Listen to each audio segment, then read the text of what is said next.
Income tax notice से डर लग रहा है?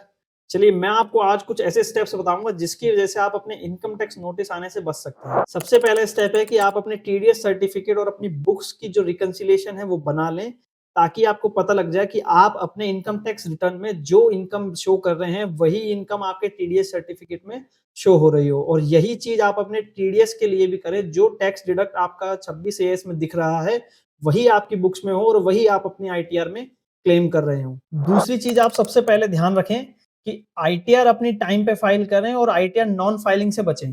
अगर आप इनकम थ्रेशोल्ड लिमिट से ऊपर हैं, तो आईटीआर ज़रूर फाइल करें, चाहे आपका टैक्स डिपॉज़िट होना हो या नहीं होना हो। अगर आपका टीडीएस डिडक्ट हुआ है, तो आप ज़रूर आईटीआर फाइल करें, चाहे आप इनकम थ्रेशोल्ड लिमिट के ऊपर हैं, चाहे नीचे हैं। तीसरी चीज़ ज़रूर ध्यान रखें कि आप अपनी आईटीआर टाइम से फाइल करें, जिसकी ड्यू डेट हम आपको बता देते हैं। नॉन ऑडिट केस में 31 जुलाई लास्ट डेट होती है और ऑडिट केस में 31 अक्टूबर लास्ट डेट होती है। तीसरी चीज़ आप ये ध्यान रखें कि जो एसएफटी ट्रांज़ैक्शन आपके एआईएस में शो हो रहे हैं, उनकी रिपोर्टिंग आप सही तरीके से आईटीआर में दिखाएँ।